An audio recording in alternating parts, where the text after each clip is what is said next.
नमस्कार, DD news पर आप देखना शुरू कर चुके हैं हमारा खास प्रोग्राम। इस वक्त मैं हूं लाल चंद्र सिंह। अगले 1 घंटे में हम देखेंगे कुछ ऐसी खबरें जिन पर चर्चा जरूरी है और यह चर्चा हम करेंगे अपने संवाददाताओं और खास मेहमानों के साथ। और आज सबसे पहले खास चर्चा खास मेहमानों के साथ जो संसद में चल रहा है, यानी कि वोट चोरी का जो आरोप था और एसआईआर, उस पर केंद्रीय गृह मंत्री अमित शाह ने जबरदस्त जवाब दिया है। एक एक बिंदु का, एक एक पॉइंट का उन्होंने पूरा जवाब दिया है और बहुत ही मजबूती से अपनी पूरी बात रखी है। तो क्या कुछ उस जवाब में खास है, इस पर बात करेंगे, इस पर खास चर्चा खास मेहमानों के साथ। और इसके बाद बात करेंगे कि पश्चिम बंगाल में एसआईआर के सामने कितनी बड़ी चुनौती है। फर्जी वोटर कार्ड आ रहे हैं और भी कई तरह की वहां पर चुनौतियां हैं। वैसे तो देश के 12 राज्यों और केंद्र शासित प्रदेशों में यह प्रक्रिया चल रही है, लेकिन पश्चिम बंगाल में ही यह सबसे बड़ी चुनौती क्यों? क्या कुछ आ रहा है वहां से? और इस बीच किस तरह से वहां शेख शाहजहां की गुंडागर्दी भी फिर से सामने आ रही है। जेल में बैठे हैं लेकिन फिर भी आरोप लग रहे हैं गवाहों के रिश्तेदारों की हत्या के आरोप। इस पर करेंगे बात। और इसके बाद बात करेंगे कि आज आपको याद होगा कुछ महीने पहले कर्नाटक के धर्मस्थला को लेकर विवाद हुआ था, तो अब उस मामले में षड्यंत्र उजागर हुआ है और जिसने षड्यंत्र किया था अब वही कह रहा है कि हां, इस मामले में षड्यंत्र हुआ था, तो बीजेपी वहां पर कांग्रेस पर हमलावर हो गई है। ये तमाम अहम सवाल जवाब होंगे, लेकिन सबसे पहले इस वक्त की हेडलाइंस। संसद के शीतकालीन सत्र का 9वां दिन। राज्यसभा में नेता सदन जेपी नड्डा ने वंदे मातरम पर की चर्चा और कहा, पूर्व की कांग्रेस सरकार ने वंदे मातरम का नहीं किया सम्मान। नेहरू ने वंदे मातरम को सिरे से किया था खारिज। केंद्रीय मंत्री एल मुरुगन ने पिछले 11 वर्षों में प्रधानमंत्री नरेंद्र मोदी के नेतृत्व की सराहना की। कहा, देश में पीएम मोदी की लीडरशिप में महिलाओं के सशक्तिकरण में हुआ है काफी काम। 12 राज्यों और केंद्र शासित प्रदेशों में एसआईआर का आज अंतिम दिन। चुनाव आयोग भी करेगा अहम बैठक। पश्चिम बंगाल में बहुमंजिला इमारतों में बूथ निर्माण को लेकर चुनाव आयोग सख्त। गोवा नाइट क्लब हादसे में बड़ी कार्रवाई। थाईलैंड पुलिस की हिरासत में लूथरा ब्रदर्स। भारत लाए जाने की तैयारी तेज।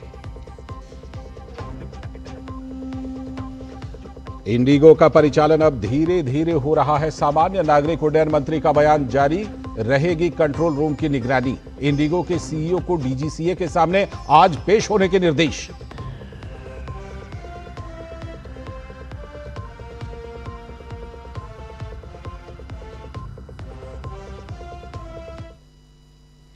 तो ये थे इस वक्त की हेडलाइंस। अब हम चर्चा विस्तार से करते हैं और खबरों को विस्तार से देखने के क्रम में आज सबसे पहले खास चर्चा खास मेहमानों के साथ।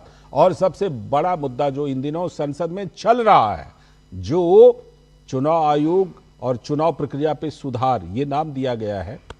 चुनाव कार्यों की समीक्षा, चुनाव प्रक्रिया। हालांकि उसमें मुद्दा विपक्ष क्या उठा रहा है? एसआईआर का, वोट चोरी का। तो इस पर केंद्रीय मंत्री अमित शाह ने बहुत जबरदस्त जवाब दिया है। उनके जो जवाब के पॉइंट्स हैं, उन पॉइंट्स में क्या क्या खास बातें हैं, बड़ी बातें क्या क्या हैं, किस तरह से उन्होंने बिल्कुल जो है बहुत ही मजबूती से जवाब दिया है, बेबाकी से जवाब दिया है, इसी पर आज खास चर्चा करेंगे। लेकिन पहले कुछ बातें देख लीजिए। वोट चोरी और एसआईआर पर अमित शाह का जवाब। संसद के शीतकालीन सत्र में एसआईआर पर चर्चा कई मायनों में खास रही। संसद के अंदर और बाहर दोनों जगह मतदाता पुनरीक्षण पर उठाए जा रहे सवालों पर सरकार ने तथ्यों के साथ, चुनाव सुधारों और एसआईआर पर तथ्यों के साथ लगभग हर सवाल का जवाब दिया। इस समय सीधे लिए चलते हैं बीजेपी हेडक्वार्टर, जहां पर इस समय प्रेस कॉन्फ्रेंस चल रही है।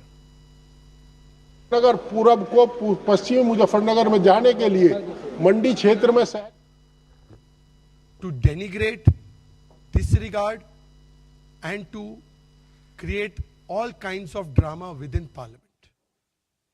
दुर्भाग्यपूर्ण तरीके से लोकतंत्र के मंदिर में शीतकालीन सत्र को 2025 को अगर किसी एक चीज के लिए याद किया जाएगा तो संसद की मर्यादा में भंग करने के लिए और उसे तार-तार करने के लिए उसे वर्षानुवर्ष तक विपक्ष को जिम्मेदार ठहराया जाएगा। और आज तो मैं कह सकता हूं कि नया कीर्ति स्थापित हो गया पार्लियामेंट में। अभी इसी सत्र में, in this session, we have seen कि एक सांसद एक कुत्ते को लेकर आती है पार्लियामेंट में। हमें कुत्ते से कोई दर्द नहीं है, हम तो पशु प्रेमी हैं, हम तो गौ माता के भक्त भी है। पर कुत्ते को ले आने के बाद सांसद कहती है कि ये तो नहीं काटता जो अंदर है, मतलब हमारे पार्लियामेंट्री स्टाफ, पार्लियामेंट्री सिक्योरिटी और मेंबर्स ऑफ पार्लियामेंट, ये कुत्ते हैं जो काटते हैं। उनसे जब पूछा गया कि पार्लियामेंट्री प्रिविलेज मोशन आपके खिलाफ हो सकता है, तो उन्होंने जिस प्रकार का भाव वाव करके प्रतिक्रिया दी वो सबके सामने है। इसको एंडोर्स करने का अगर काम किसी ने किया तो राहुल गांधी ने इस बयान को और इस कृत्य को एंडोर्स भी किया।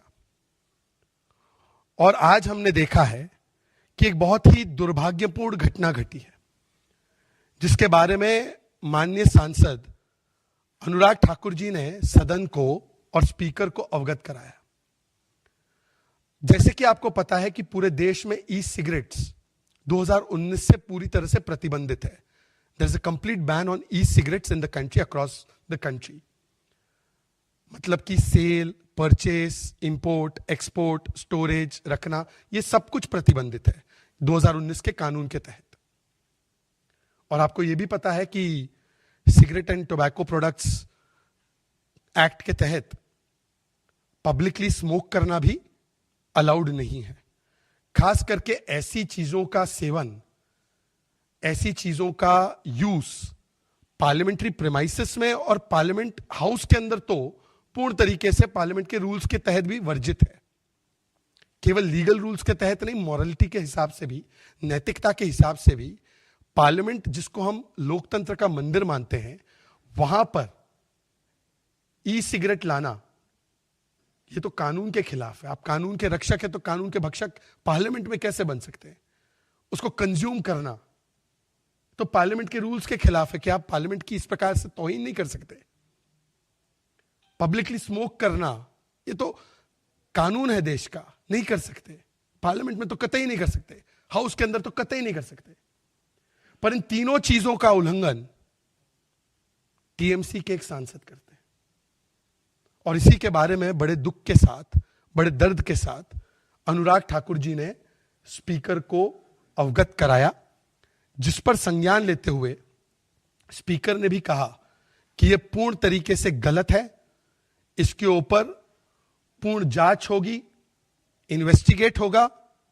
पार्लियामेंट तो ऐसी जगह जहां पर सीसीटीवी फुल कवरेज होता ही है, तो ज्यादा मुश्किल नहीं होगा कार्य देखना कि अनुराग जी ने जो भी बोला है उसमें कितनी सत्यता है और कौन इसके पीछे है। और स्पीकर ने यह कहा है, आश्वासन दिया है कि जो भी गिल्टी पाया जाएगा उसके ऊपर उपयुक्त कार्रवाई होगी। वो तो कानूनी प्रक्रिया है, प्रोसेस ऑफ पार्लियामेंट है, वो लागू होगा।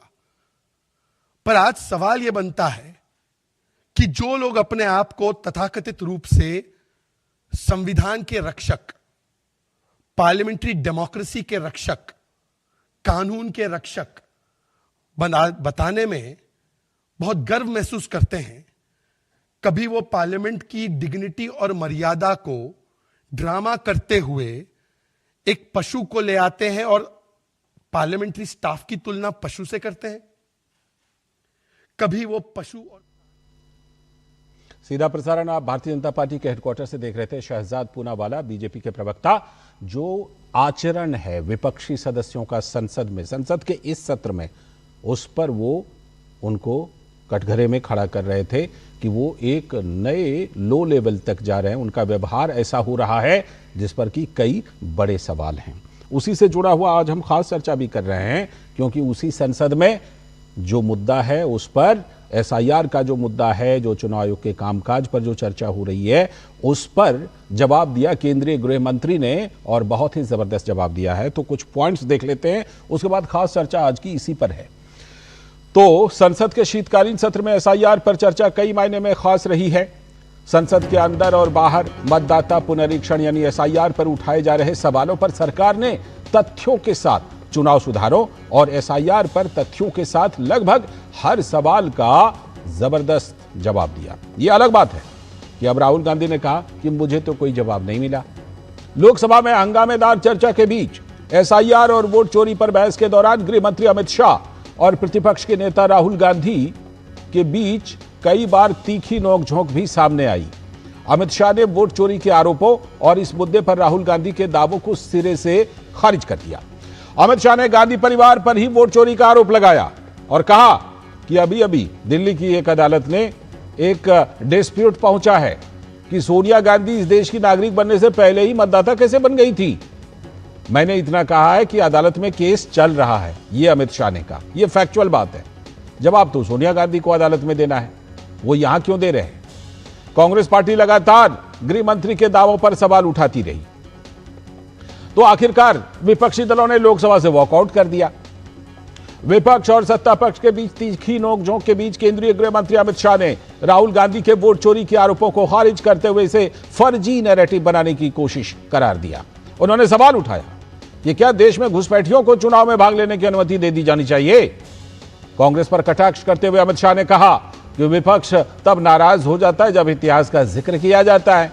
उन्होंने दावा किया कि ज्यादातर एसआईआर पूर्व कांग्रेस के शासनकाल के दौरान ही तो हुए थे। अमित शाह ने विपक्ष की दोहरी नीति पर सवाल दागते हुए कहा कि जब जीतते हैं तो नया कुर्ता पहनकर शपथ ले लेते हैं और चुनाव आयोग को महान बताते हैं, लेकिन जब हारते हैं तो वही चुनाव आयोग चोर हो जाता है। यह दोहरा मापदंड नहीं चलेगा। अमित शाह ने कहा कि चुनाव आयोग एक संवैधानिक संस्था है। संवैधानिक प्रक्रिया पर सवाल खड़े करके और अनर्गल आरोप करके एक प्रकार से पूरी दुनिया में इसकी छवि को धूमिल करने का काम विपक्षी दल कर रहे हैं। इन्हें लगता है कि सरकार की छवि धूमिल कर रहे हैं तो यह गलत है। आप दुनिया में भारत के लोकतंत्र की छवि धूमिल कर रहे हैं। ये वोट चोरी करते रहे और यात्रा निकाली और बिहार में हम 2/3 बहुमत से चुनाव जीत गए। देश के अंदर चुनाव ना जीते तो चुनाव आयोग को बदनाम करो। लोकतंत्र के सबसे बड़ी पंचायत में इस बहस के बाद उम्मीद की जा सकती है कि देश में एसआईआर के खिलाफ फैलाए जा रहे भ्रम की सियासत पर अब लगाम लगेगा। चुनाव सुधारों की संभावना, लोकतंत्र हमेशा बनी रहनी चाहिए, सुधारों की संभावना, लेकिन रेफरी को ही कटघरे में खड़ा करने से पहले अपनी हार की समीक्षा पार्टी को खुद करनी पड़ती है और करनी चाहिए। तो केंद्रीय गृह मंत्री अमित शाह ने बहुत जबरदस्त जवाब दिया और लोकसभा में जो कुछ उन्होंने कहा उसी दौरान उन्होंने कहा कि देश के मुख्यमंत्री और प्रधानमंत्री कौन होंगे ये घुसपैठिए तय नहीं करेंगे।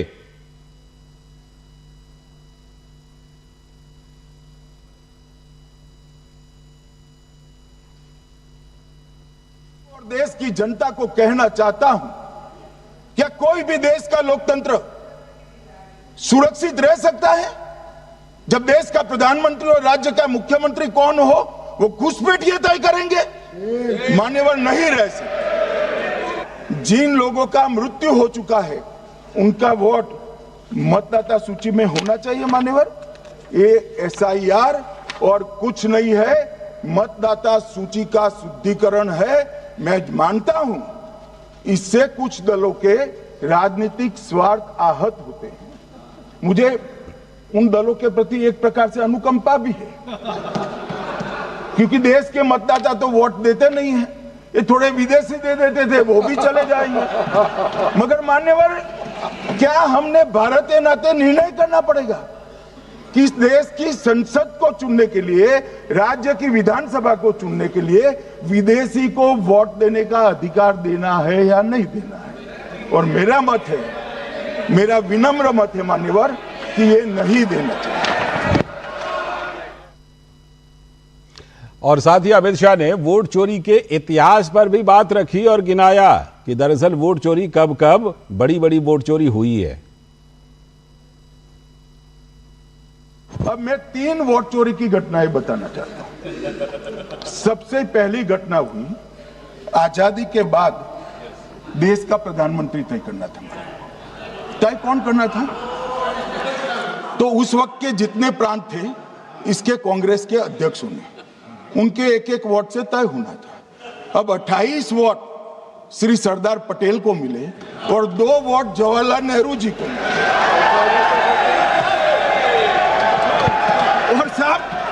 और साहब प्रधानमंत्री जवाहरलाल जी बने। मान्यवर, दूसरे प्रकार की वोट चोरी और नैतिक तरीके से चुनाव जीता, ऐसी वोट चोरी भी भूतकाल में एक बार हुई थी। श्रीमती इंदिरा गांधी रायबरेली से चुनी गई।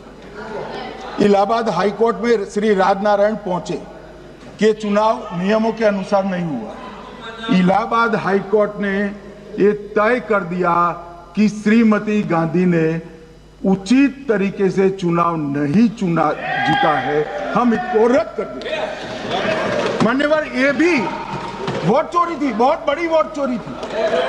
तीसरी वोट चोरी का प्रकार मैंने बताया था कि योग्यता नहीं है और मतदाता बन जाना।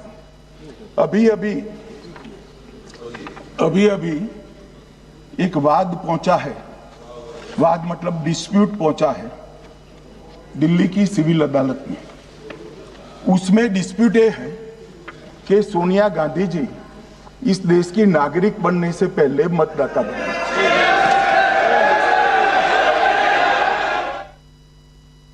तो जबरदस्त जवाब दिया अमित शाह ने, लेकिन लोकसभा में जो नेता प्रतिपक्ष राहुल गांधी हैं, उन्होंने गृह मंत्री को कहा कि वो तो मानसिक दबाव की स्थिति में हैं। अमित शाह जी गलत लैंग्वेज यूज कर दी, हाथ कांप रहे थे, आपने ये तो सब देखा होगा। मेंटली बहुत प्रेशर में है, दबाव में है, वो देखा कल पार्लियामेंट में, पूरे देश ने देखा। तो वहीं कांग्रेस के नेता रमेश चन्नीथल्ला ने का कहना है कि निर्वाचन आयोग दरअसल भाजपा के दबाव में काम कर रहा है। The BJP can win the election. Unfortunately, the election commission, even after giving all the proofs, they have not taken any action. Maharashtra is a classic example. Haryana is a classic example. Bihar also. So, this is the election commission should not act on the dictates of the BJP. तो कांग्रेस उसी को दोहरा रही है कि निर्वाचन आयोग BJP के दबाव में काम कर रही है, जबकि एक एक बात का जबरदस्त जवाब गृह मंत्री ने दिया है। तो उन जवाबों में क्या कुछ खास था, इसी पर खास चर्चा करने के लिए खास मेहमान हमारे साथ जुड़ रहे हैं। हमारे साथ डॉक्टर कौशल कांत मिश्रा जी, भारतीय जनता पार्टी के प्रवक्ता जुड़ रहे हैं। स्वागत कौशल कांत जी, नमस्कार। संदीप त्रिपाठी जी कुछ देर में जुड़ेंगे, कांग्रेस के नेता हैं और कुछ देर में वो जुड़ने वाले हैं। हमारे संवाददाता शैलेंद्र मिश्र देखिए पार्लियामेंट से, संसद परिसर से ही जुड़ गए हैं, और हमारे सलाहकार संपादक विनोद मिश्र जी यहीं स्टूडियो में हमारे साथ मौजूद हैं। पहले शैलेंद्र के पास चलते हैं। शैलेंद्र, गृह मंत्री अमित शाह ने तो जबरदस्त जवाब दिया चुनाव प्रक्रिया पर जो बहस चल रही है उस पर, जिसको लेकर के विपक्ष ने SIR और तमाम मुद्दे उठाए, वोट चोरी।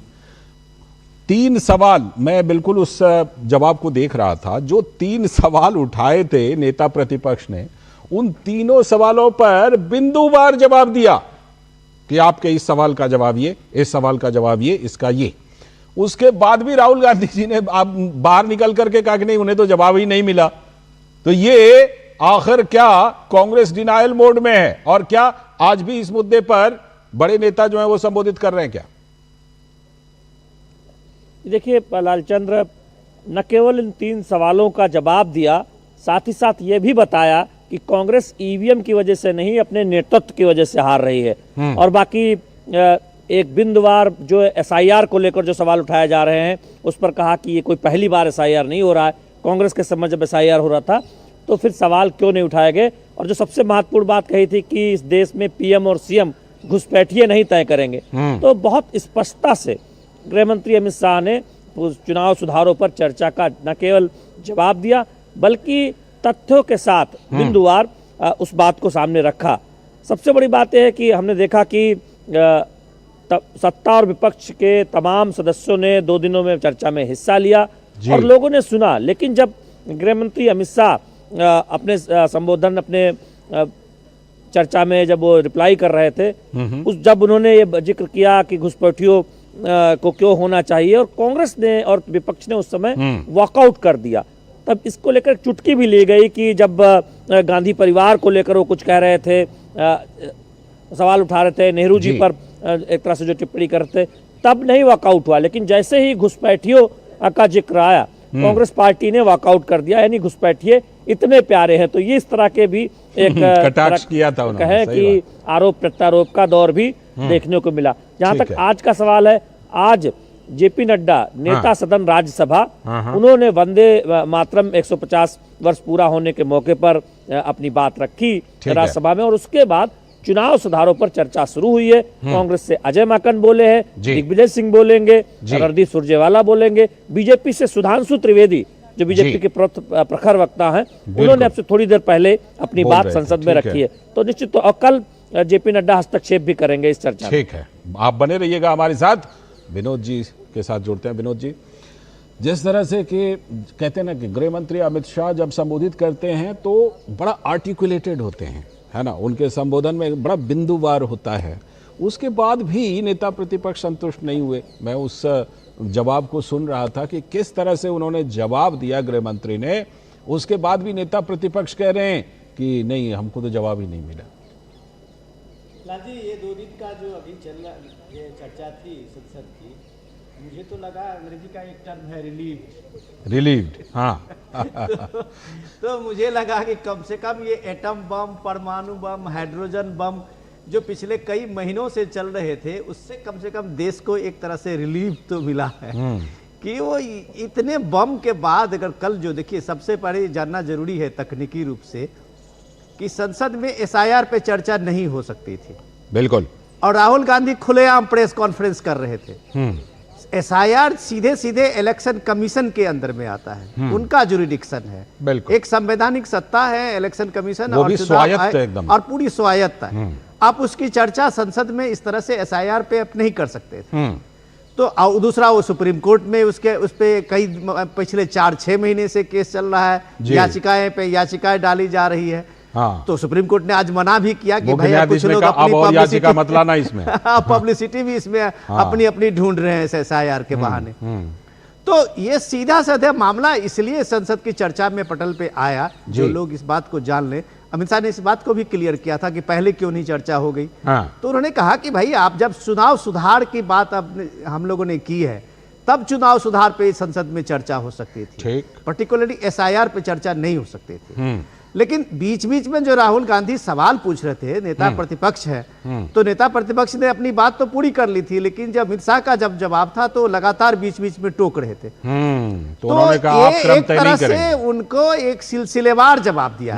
और मुझे लगा कि राहुल गांधी भले ही सेटिस्फाइड हुए ना हुए हों, लेकिन देश को एक जवाब तो कल मिला। बिल्कुल, संसद से, लोकसभा से यह जवाब मिलना जरूरी था।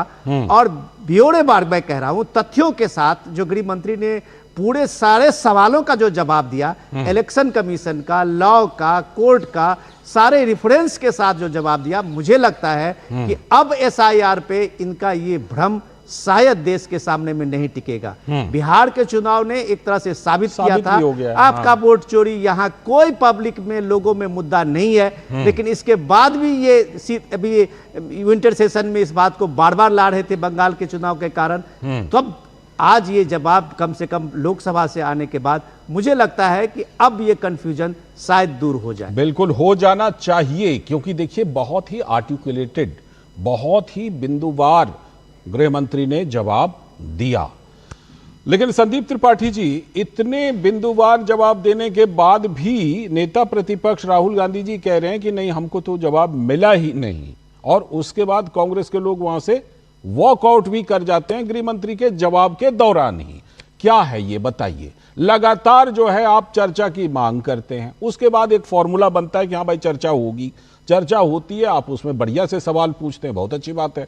उसके बाद गृह मंत्री जवाब दे रहे हैं तो फिर बीच में आप जवाब छोड़ करके भाग भी रहे हैं।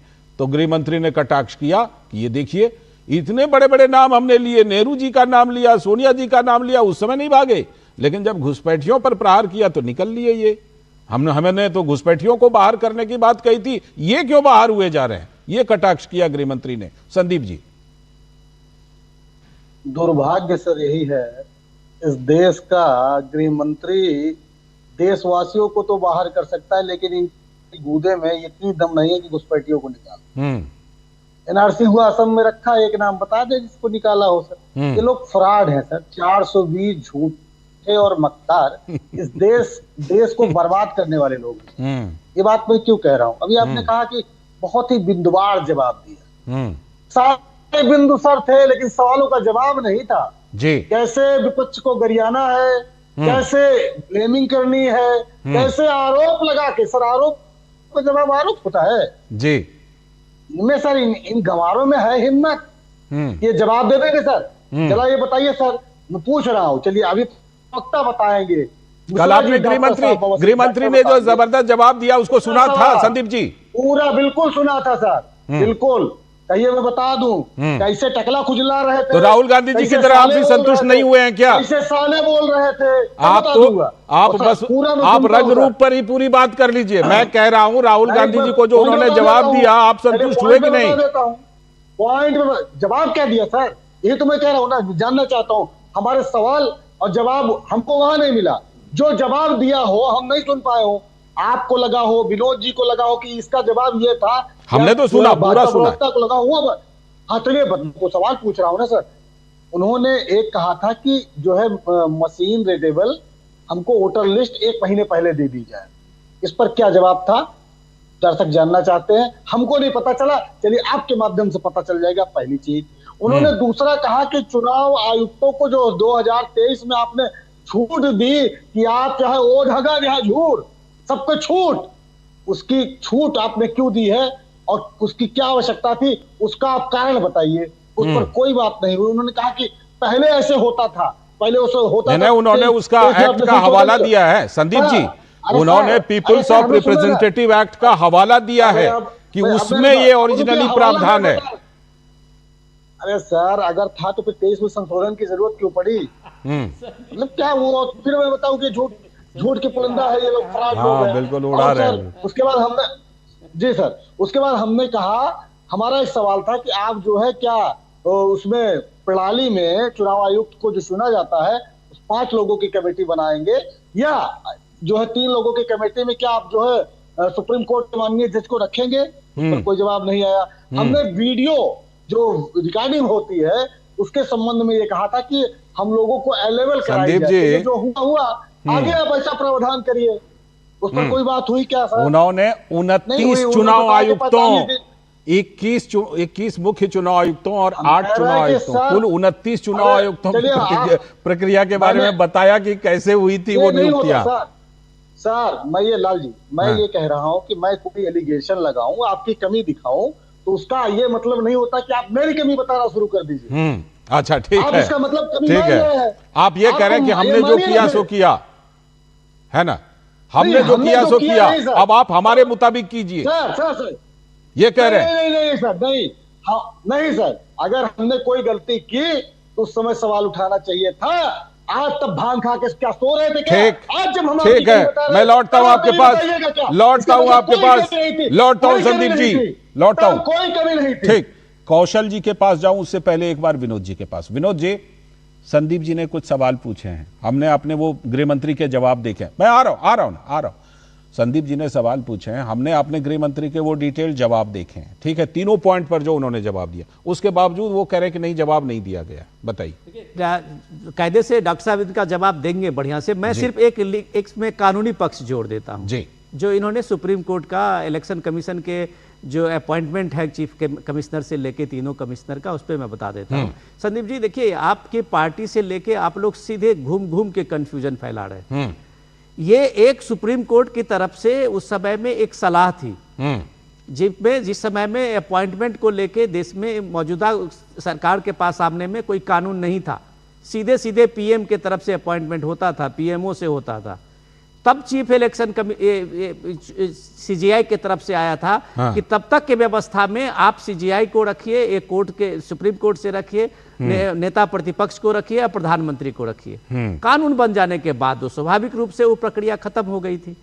उस समय की बात में जब किसी ने पूछा, कल ही मैं सुन रहा था एक former chief election commissioner Gopal Krishnan को, वो कह रहे थे कि आप फर्ज कीजिए कि सुप्रीम कोर्ट का एक जज अगर इस कमिटी में हो और कल किसी आयुक्त के खिलाफ में कोई अभियोग लगे, कोई आरोप लगे, कोई ये बात हो, कोर्ट में लोग जाए, तो सबसे पहला सवाल तो कोर्ट के सामने में आएगा कि महाराज हुजूर आप भी तो थे उस कमेटी में। बिल्कुल। तो फिर कैसे वही कोर्ट जिसने अपॉइंट किया है वही कोर्ट उसकी सुनवाई भी करे? इतनी छोटी सी बात को आप लोग समझते हुए भी सिर्फ कंफ्यूजन फैलाना चाहते हैं, लोगों में ये भ्रम डालना चाहते हैं। अरे पहले तो एक लोग चुनते थे, अब तो कम से कम 3 लोग हैं, एक तो डिसेंट भी देने के लिए। ठीक है, तो ये सारी चीजें कल जो अमित शाह की बात कर रहे थे, मैं बाकी जवाब तो डॉक्टर साहब देंगे। ठीक है, मैं आ रहा हूं संदीप जी, डॉक्टर कौशल कांत मिश्रा जी के पास पहले, उसके बाद फिर आपके पास आऊंगा। डॉक्टर कौशल कांत मिश्रा जी, उन्होंने कहा कि देखिए हमने जो किया, अब आप हमारे मुताबिक कर दीजिए जो हम चाहते हैं।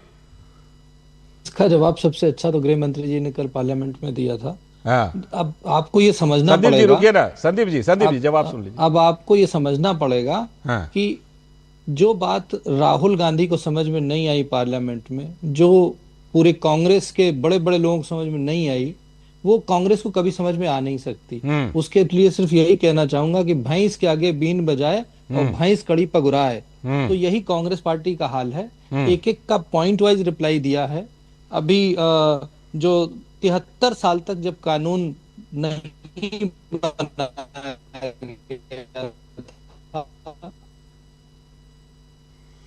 लगता है संपर्क में कुछ दिक्कत आ रही है, कुछ दिक्कत आ रही है संपर्क में। मैं दोबारा रिकनेक्ट कराऊं क्या?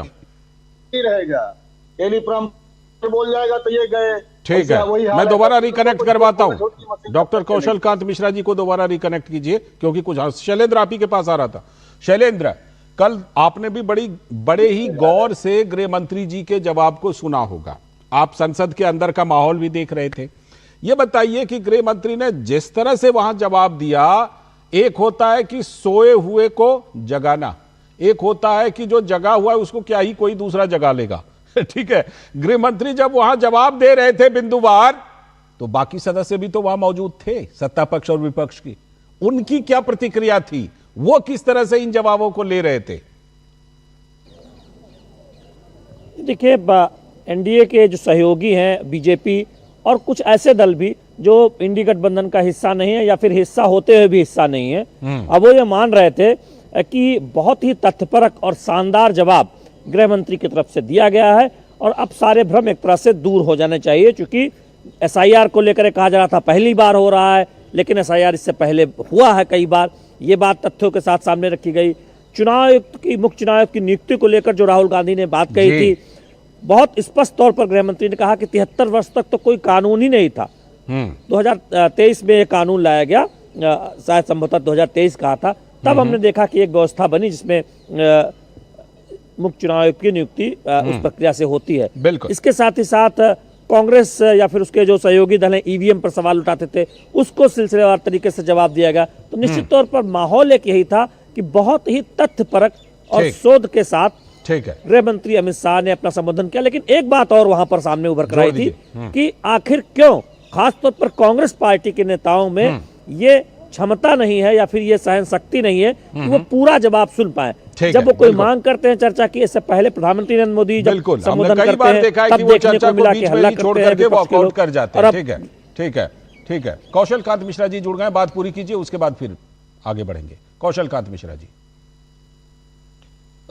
मैं तो सिर्फ ये कहना चाहूंगा कि इनको लगता है कि भारतीय जनता पार्टी जवाब नहीं देती, कोई नहीं जवाब देता, तो क्या वो इसका जवाब देंगे कि सोनिया जी का जो फर्जी कागज बना करके, जो ये मेरे पास डॉक्यूमेंट है जिसकी बात कल एचएम साहब ने की थी, उसमें ये है इनका पोलिंग स्टेशन नंबर 145 दिखाइए एक बार फिर से वो डॉक्यूमेंट, ये लीजिए। ठीक है, ये इनका सीरियल नंबर 236, पोलिंग स्टेशन 145, और ये देखिए आप नीचे जो मैंने स्टार लगा वही वाला आप दिखा रहे हैं ना जो 1980 में शामिल किया गया था वोटर लिस्ट। जी। ये सोनिया गांधी का सीरियल नंबर है, ये इनका नाम एडेड है। और जबकि इनको जो नागरिकता मिली है वो 30 अप्रैल को मिली है, 30 अप्रैल 1983, और इलेक्टोरल रोल में इनका नाम 1980 में आया था। ठीक है, मामला भैया सबसे पहले इसका जवाब मंत्री जी ने भी कहा कि मामला वैसे अदालत में है भाई। तो जवाब दे के जाएं, जो कांग्रेस के प्रवक्ता बैठे हुए, राहुल गांधी तो भाग गए। आप लोग पूछ रहे थे ना कि राहुल गांधी सुनते क्यों नहीं है, क्योंकि उनकी पॉलिसी उन्होंने कश्मीर वालों से लिए, पत्थर मारो और भाग जाओ, तो उसी तरीके से आरोप मारो और भाग जाओ, वही हाल कांग्रेस का है, Rahul Gandhi hit and run ना। ठीक है, हिट एंड रन। ठीक है, मैं लौटता हूं विनोद जी, मैं आ रहा हूं, संदीप जी आ रहा हूं। विनोद जी जो बात संदीप जी कह रहे हैं और फिर बीजेपी जिस तरह से जवाब, वैसे देखिए एक बात बिल्कुल सही है विनोद जी कि बिहार के लोगों ने ये दिखा दिया है कि एसआईआर कितना बड़ा मुद्दा है, और लेकिन फिर भी संसद में बहस चाहिए था तो हो गई बहस इस पर, लेकिन कांग्रेस तो फिर भी कहती रहेगी आगे भी कि नहीं नहीं हमें तो जवाब मिला नहीं। संदीप जी तो बढ़िया इसका जवाब डॉक्टर साहब को पूछ रहे थे, मैं खुद डॉक्टर साहब के साथ में तो नहीं इसका जवाब दूंगा, लेकिन एक चीज तो देश की जनता ये बात जान रही है, बिहार के लोगों ने जाना कि अब मैच में आप उतरे हैं इलेक्शन मैदान में और आप जीते या हारे वो फैसले करने के बाद आप सीधे सीधे रेफरी पे आप सवालिया निशान खड़ा कर रहे हैं। ये बिहार के लोगों ने एक तरह से सारे विपक्ष के लोगों को आईना दिखा दिया है। इंपॉर्टेंट चीज ये है कि आपने एक आप कह सकते हैं कि एक डिस्कोर्स चेंज किया है भारत की में अपनी इस राजनीतिक छवि में। राहुल गांधी ने आप 2014 से लगातार ईवीएम पे सवाल कर रहे थे जी, चाहे वो अखिलेश यादव हो, चाहे अपने राहुल गांधी हो या सारे विपक्ष में जहां जहां वो चुनाव हारते हैं तो सीधे सीधे ईवीएम पे एक बात कर रहे थे जी। अब सीधा सवाल जो है ईवीएम को आपने पक्का मान लिया कि ईवीएम में कोई दिक्कत नहीं है, तो आप वोटर लिस्ट पे आ गए। तो अब सवाल यह है कि जब वोटर लिस्ट को लेके आप शुद्धिकरण की बात, जब इलेक्शन कमीशन ने एसआईआर किया है जी, और ये शुद्धिकरण का आप पश्चिम बंगाल में जो हालत है वो आप देख ही रहे हैं जी, बिल्कुल। तो इस तरह की शुद्धिकरण पे अगर इलेक्शन कमीशन ने इस बात को सामने में लाया है तो फिर कांग्रेस पार्टी को अब इसमें वोट चोरी और शुद्धिकरण बिल्कुल, और खास तौर पर तब संदीप जी जब हिमाचल, कर्नाटक और तेलंगाना में नया कुर्ता पहन के शपथ ले लेते हैं और उस समय चुनाव आयोग बड़ा अच्छा रहता है, मीठा मीठा गैप गैप कड़वा कड़वा थू थू, ये भी सवाल उठ रहे हैं। संदीप जी अनम्यूट करके बोलिए ना। हाँ बोलिए। अमित शाह जी ने अपने बापू वाला कुर्ता पहन के शपथ ली थी सर, नयका नहीं सिला सकते थे। बड़ी दिक्कत है सर, मूर्खता की हद होती है, चुटकी लेने का मुद्दा बन जाए तो मूर्खता। ये देश मूर्ख नहीं है ना सर, मूर्खता पर चर्चा करेंगे सर, ये भाजपा ही खुद होते रहे। पहली चीज सर, पहली बात, अभी विनोद जी ने कहा कि जो है ईवीएम का मुद्दा हमने उसको दे दिया क्लीन चिट ना जी, सदन में कल भी। हाँ अच्छा है याद दिलाया। राहुल जी ने एक मुद्दा ये भी उठाया, ईवीएम के स्ट्रक्चर की जानकारी आप जो है जो दल है जिसको आप कहते हो कि आके हवा में आकर हमको प्रमाण दे दीजिए और आते नहीं हो, उन्होंने कहा कि स्ट्रक्चर दीजिए, हम उसको खोल के रख देंगे। पहली चीज। दूसरा सवाल सोनिया गांधी जी अमित शाह ने सर, विनोद जी बिल्कुल, मैं कांग्रेस पार्टी को कि भैया इसका स्ट्रक्चर क्या है, सरकारी कंपनी ईवीएम बना रही है और आपकी पार्टी की सरकार थी, उसने ईवीएम लागू करते समय नहीं देखा कि इसमें कौन सा सॉफ्टवेयर हार्डवेयर लगे हुए हैं। तर्क के साथ बात कीजिए। क्या करेंगे, मोदी जी गंदा निकल गया तो क्या करेंगे सर, ये जवाब नहीं होता सर। मेरी बात आने दीजिए। नहीं सर अभी नहीं, ठीक है सर, मेरी बात पूरी हो जाए। अभी सोनिया गांधी जी पे सवाल इन्होंने सर, ये जो डॉक्यूमेंट दिखा रहे हैं सदन में, वो जो तड़ी पार आया था जब उसने सवाल उठाया, हमने सीना चौड़ा करके कहा। देखिए आप असंसदीय मर्यादित सब बोल रहे हैं, लेकिन आपके पास उसका डिसीजन सुप्रीम कोर्ट तक हो चुका है, आपके पास शब्द नहीं है, सुप्रीम कोर्ट तक हो चुका है जी। देखिए मर्यादा में बात बिल्कुल। कौशल मिश्रा जी का छोटा सा जवाब, फिर चर्चा को खत्म करेंगे। ये मर्यादा नहीं है सर जी,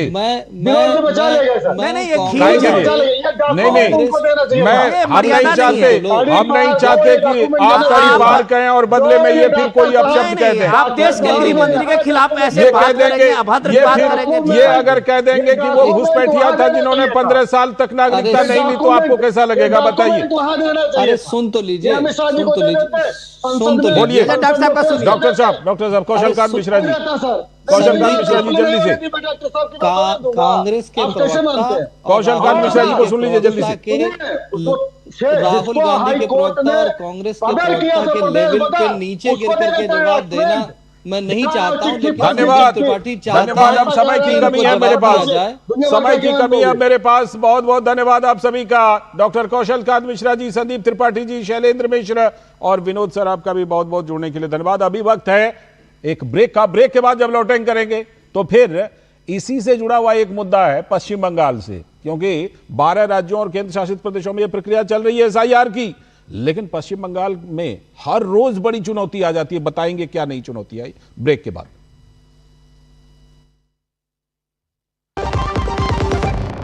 हमने 2:30 में सोचा था ये। संजीव हाँ? ये वाला घर पिक करना एक मास्टर स्ट्रोक है। ये घर बजट से ज्यादा है। कौन देगा हमें बढ़िया होम लोन? सचिन। सचिन क्यों देगा होम लोन? सचिन। अरे मैं नहीं, सचिन। बैंक ऑफ बड़ौदा देगा तुम्हें बढ़िया होम लोन और बेहतर इंटरेस्ट रेट भी मिलेगा। बैंक ऑफ बड़ौदा से होम लोन लेना भी एक मास्टर स्ट्रोक है।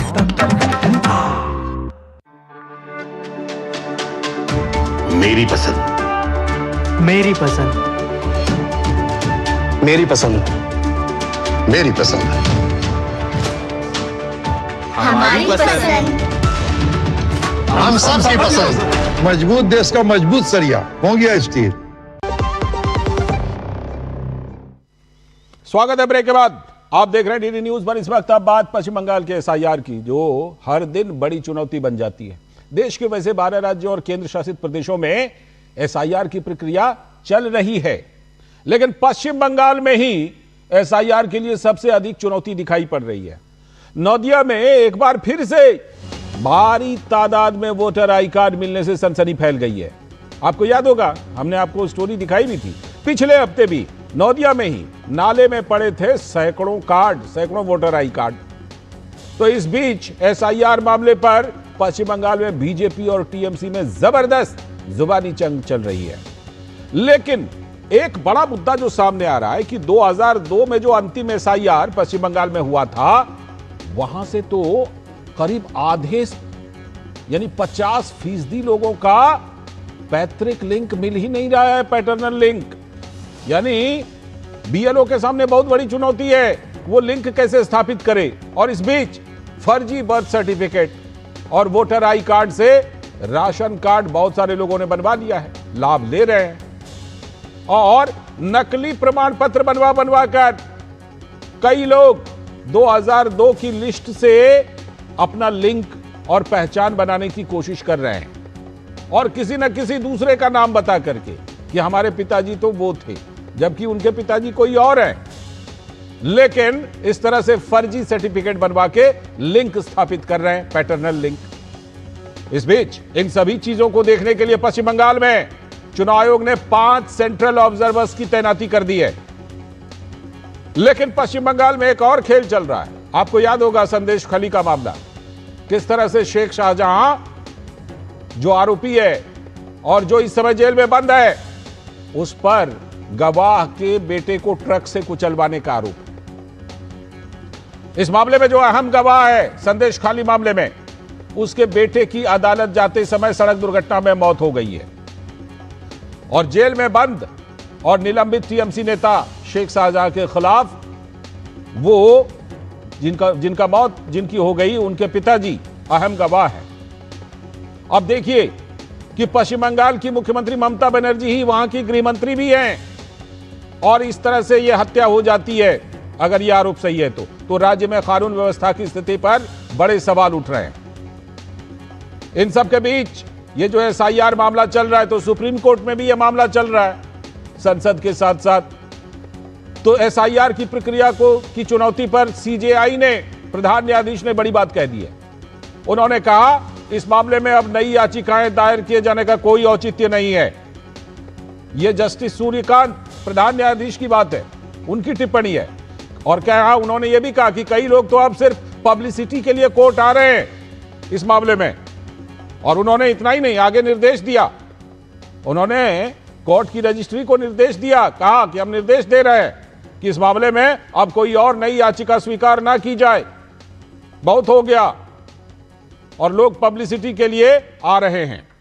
लेकिन पश्चिम बंगाल में एसआईआर का एक अलग ही मामला चल रहा है। और उस बीच जो घटना हमने आपको बताई कि संदेश खली वाला जो मामला है, जिस तरह से गवाह के बेटे की आरोपित, अगर आरोप माने तो हत्या की गई है। आपको सुनवाते हैं संदेश खाली की पीड़िता, जिसका जिक्र भाजपा के नेता अमित मालवीय ने अपने पोस्ट में किया है, जो पोस्ट हम अभी आपको दिखा भी रहे थे। उनकी बात जरा सुनिए। ইচ্ছা করে মেরে দিয়েছে শাহজাহান শেখ, জেলে বসে পরিকল্পনা করছে, এর কি কোনোদিন বিচার হবে না? সারা জীবন নির্ভয় মায়ের কোলে হয়তো খালি হবে। বিচার চাই, আর কিচ্ছু চাই না কোর্টের আদালতের কাছে, যে কবে বিচার পাবো এই আশায় আছি। वो कह रही थी, बांग्ला में हालांकि बोल रही थी, लेकिन जो जितना सा समझ में आया वो मैं बता देता हूं। उन्होंने कहा कि जेल में रह करके वो इस तरह के बड़ी घटना को अंजाम दे रहा है और इस पर कोई विचार नहीं हो रहा है। और आप देख रहे थे किस तरह रोते बिलखते परिजन, जिनकी सड़क दुर्घटना में अभी आरोप माने तो हत्या हुई है। तो संदेशखाली में सड़क दुर्घटना को लेकर भी यह मामला बहुत गरमाया हुआ है।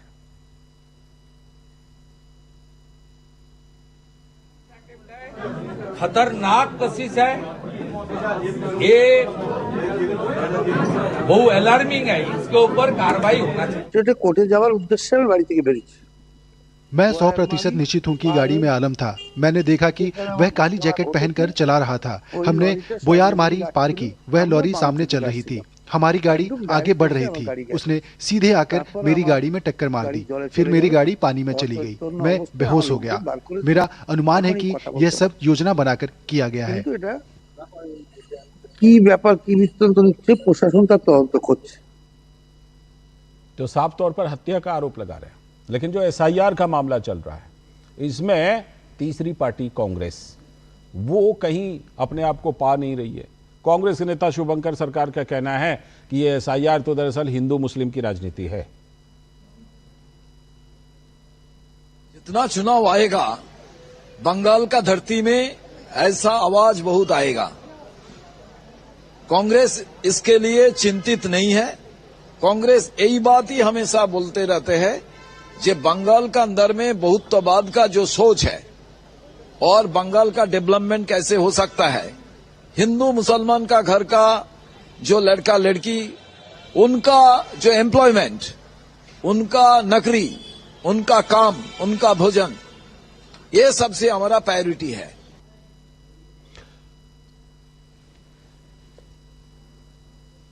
और इस मामले में, पूरे मामले में टीएमसी का क्या कहना है, उनकी बातें भी सुन लीजिए।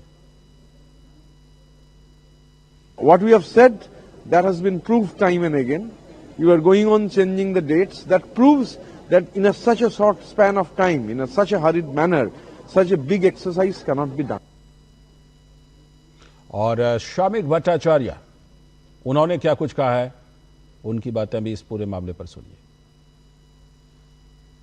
पश्चिम बंगाल का पोरस बॉर्डर का कारण बिहार और झारखंड का जो सीमांचल और वनांचल दोनों जगह का जन संतुलन बिगड़ गया है। वो लव जिहाद भी चल रहे हैं, लैंड जिहाद भी चल रहे हैं। तो इस एसआईआर का साथ साथ बहुत चीजों का शुद्धिकरण होगा। अभी वोटर लिस्ट का शुद्धिकरण हो रहा है। इतना दिन कब्र से चलकर जो लोग वोटर बन जाते थे, जो शमशान घाट से सीधा आकर वोटर लिस्ट में घुस जाते थे, उसका सफाया हो रहा है। हमारे संवाददाता सौरभ दत्ता जुड़ गए इस खबर पर। सौरभ दत्ता से सीधे जुड़ते हैं। सौरभ, ये तो अलग अलग ही रोज कुछ ना कुछ पश्चिम बंगाल में कभी जो है वो वोटर आई कार्ड फिर से मिलने लगते हैं, और इस बीच में संदेशखाली वाला जो मामला है उसमें क्या सच्चाई निकल करके आ रही है सौरभ? क्योंकि जिस तरह से ये घटना घटी है, साफ तौर पर जो परिजन हैं वो कह रहे हैं कि हमें ये पूरा अनुमान है कि इसमें योजना बनाकर हत्या की गई है। लाल जी देखिए, एक बड़ी डेवलपमेंट है। ये डेवलपमेंट ये है कि अब तक जो भी बातें आ रही थी, जो भी आरोप आ रहे थे, वो कैमरा के सामने संवाददाताओं को, पत्रकारों को बोल रहे थे, जो भोला घोष है वो बोल रहे थे। लेकिन कुछ देर पहले ही वो नजात पुलिस स्टेशन में भोला घोष गए हैं और उनके आईनजीवी को साथ लेके उन्होंने 8 लोगों के खिलाफ दायर किया है, कंप्लेन दायर किया गया। और भोला घोष के जो लॉयर है उनका ये दावा है कि शाहजहां का नाम भी इसमें है, और वो ये जो बातें कल से कह रहे थे कि ये पूरी घटना में एक योजना बना के इसको अंजाम दिया गया है, और इसको चलते वो पुलिस के जो कंप्लेन लेटर है उसमें भी उन्होंने ये मेंशन किया। तो अभी ये बात कानूनी हो गया।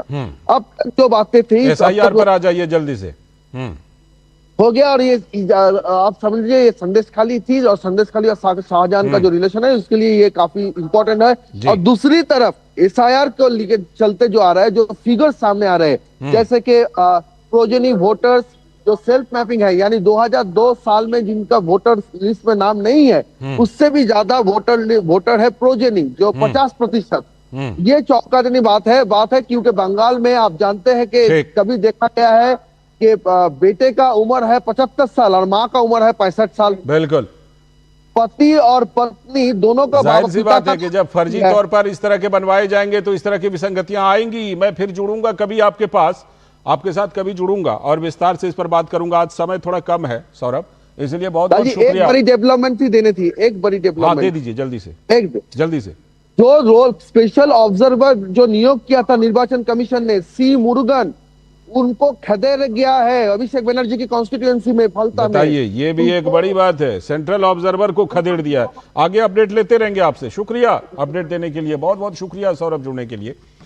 और अभी वक्त है ब्रेक का, ब्रेक के बाद लौटेंगे तो कर्नाटक से एक बड़ी खबर आई है, वो आपको बताएंगे।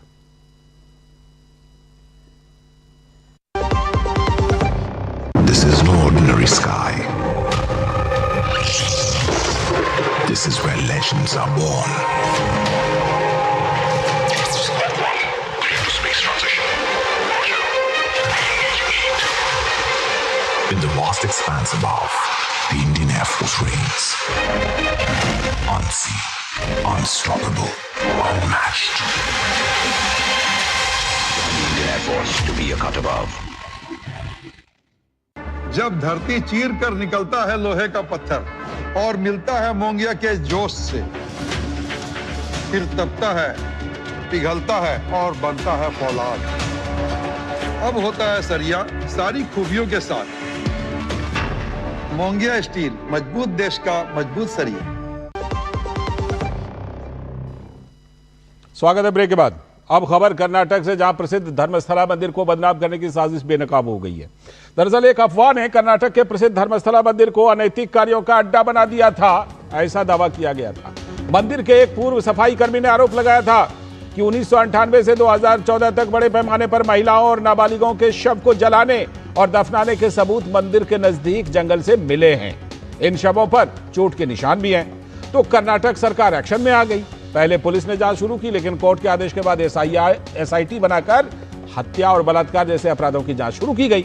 लेकिन मुखबिर की गिरफ्तारी के बाद यह साबित हो गया कि ये सारे आरोप मंदिर के खिलाफ एक बड़ी साजिश थी। एसआईटी ने कर्नाटक के कोर्ट को बताया है कि धर्मस्थला सामूहिक दफन मामले में आरोप एक साजिश के तहत गढ़े गए थे। इस मामले में 6 लोगों को आरोपी बनाया गया है। तो उप मुख्यमंत्री डीके शिवकुमार ने कहा कि सच की जीत हुई। एसआईटी ने अपनी प्रारंभिक रिपोर्ट में कहा है कि धर्मस्थला सामूहिक दफन मामले में आरोप एक साजिश के तहत लगाए गए थे। इस मामले में धर्मस्थल प्रबंधन को क्लीन चिट दे दी गई है और एसआईटी ने आरोपियों के नाम भी बताए हैं। चिनैया महेश शेट्टी, तिमरोड़ी गिरीश भट्टनावर, जयंत विठल गौड़ा, सुजाता भट्ट। कर्नाटक में धर्मस्थला मामले को लेकर राजनीति तेज हो गई थी उस समय और भाजपा ने राज्य की कांग्रेस सरकार से मांग की कि जांच राष्ट्रीय जांच एजेंसी एनआईए को सौंपी जाए ताकि उन साजिशकर्ताओं और विदेशी ताकतों का पर्दाफाश हो सके जो इस पूरे विवाद के पीछे बताए जा रहे हैं। भाजपा का आरोप था कि यह सिर्फ एक व्यक्ति की शिकायत नहीं बल्कि एक बड़ी साजिश है जिसका मकसद धर्मस्थला मंदिर और हिंदू भावनाओं को निशाना बनाना है। भाजपा ने आरोप भी लगाया कि मंदिर को बदनाम करने के पीछे विदेशी ताकतों का हाथ है। कर्नाटक भाजपा के अध्यक्ष बीवाई विजयेंद्र ने भी कहा कि धर्मस्थला को बदनाम करने की एक गहरी साजिश रची गई थी जिसके पीछे विदेशी ताकतों की भूमिका को नजरअंदाज नहीं किया जा सकता। सीधे ज्योति से जुड़ते हैं, हमारी संवाददाता ज्योति नहीं जुड़ पाई हैं अभी। सीधे अपने सलाहकार संपादक विनोद मिश्र जी से जुड़ते हैं जो कि हमारे साथ यहीं पर स्टूडियो में मौजूद है। विनोद जी, हमने तो इस पर पहले स्टोरी की थी, आपको याद होगा, हमने इस पर बहुत डिटेल रिपोर्ट दिखाई थी और उसी समय बड़ा अटपटा सा लग रहा था। अब देखिए ये पूरी सच्चाई सामने आ गई कि कोई गहरी साजिश थी। क्या इसमें विदेश का भी कोई एंगल लग रहा है आपको? लाल जी, एंगल उसमें तो बीजेपी के लोग चाहे उसके बाद अपना रिएक्शन दे रहे हैं, लेकिन हम लोग एक आम जनता के रूप में इस चीज को कैसे देखते हैं ये सवाल है। सवाल ये है कि अगर मान लीजिए एक कोई व्हिसल ब्लोअर टाइप का बंदा आता है और वो कहता है कि धर्मस्थला का जो ये मंदिर है उसके प्रांगण में लाशों के ढेर पड़े हैं और उसमें कई ऐसे नाबालिग बच्चे और कई ऐसे लोग हैं, महिलाएं हैं जिनके यहाँ पे सब गड़े हुए पड़े हैं, तो क्या सरकार आनन फानन में वहां पुलिस कार्रवाई शुरू कर देगी या वो शिकायतकर्ता कौन है उसको भी आइडेंटिफाई करेगी कि ये शिकायतकर्ता का अपना लोकस स्टैंडिंग क्या है? वो बंदा वो खुद उसमें एक सफाई कर्मी का काम कर चुका था जी, और वो जो ट्रस्टी है उस ट्रस्टी के खिलाफ में ये सारे के सारे एक आरोप का ये पूरी कहानी वो कई बार बना भी चुका था। सरकार ने जब इस पे एक पुलिस एक्शन शुरू की तब जाके ये केस लगा कि सरकार इसको चाह रही है, सिद्धारमैया सरकार, कि ये धर्मस्थला मामले में इस तरह की बातें को तूल पकड़े। तो वहां बीजेपी और वहां जो सामाजिक संगठन के लोगों थे उन्होंने कोर्ट में इसके लिए अपील की। कोर्ट ने एसआईटी बनाया, उसमें सरकार के ही पुलिस की एजेंसी कर्नाटक पुलिस ही थी जी। अब एसआईटी ने जो सबसे पहले उसको पकड़ा जो शिकायत करता थे, जिसको आप नकाब पोस्ट में देख रहे हैं, तो सारे पर्दा उठ गए कि कैसे ये लोगों ने एक पूरा एक थिएट्रिकल एक कंस्पिरेसी का ये बनाया था। बिल्कुल वो लोग कहीं बाहर से हड्डी उठा के वो मंदिर के अहाते के सामने में जो जंगल है उसमें लगा के और ये साबित करना चाह रहे थे कि ये मंदिर के परिसर में इस तरह की चीजें पिछले 10-15 साल से हो रहा है। हमारी संवाददाता ज्योति भी जुड़ गई हैं विनोद जी, तो उनसे भी जरा जुड़ लेते हैं। ज्योति, ये पूरे मामले का खुलासा हुआ कैसे? और बीजेपी तो कह रही है कि अब एनआईए को भी लाइए ताकि कम से कम विदेशों से भी अगर साजिश विदेशी इसमें शामिल है तो उसको भी बिल्कुल बेनकाब करें। जी ज्योति, आवाज आ रही है?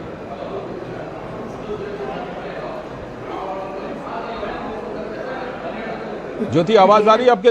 लगता है ज्योति तक हमारी आवाज अभी जा नहीं रही है, ज्योति तक हमारी आवाज नहीं पहुंच रही है। लेकिन इस पूरे मामले में जाहिर सी बात है कि अभी जो आप चेहरे पर नकाब देख रहे थे ना, वो दरअसल उतर चुका है। नकाब तो पहले था, नकाब उस साजिशकर्ता के चेहरे पर पहले था, अभी तो ये नकली नकाब है।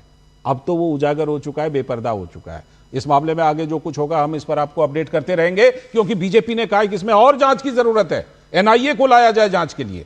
तो आगे हम आपको अपडेट करते रहेंगे। फिलहाल आज के इस वक्त में इतना ही। पूरी टीम को दीजिए अनुमति। नमस्कार।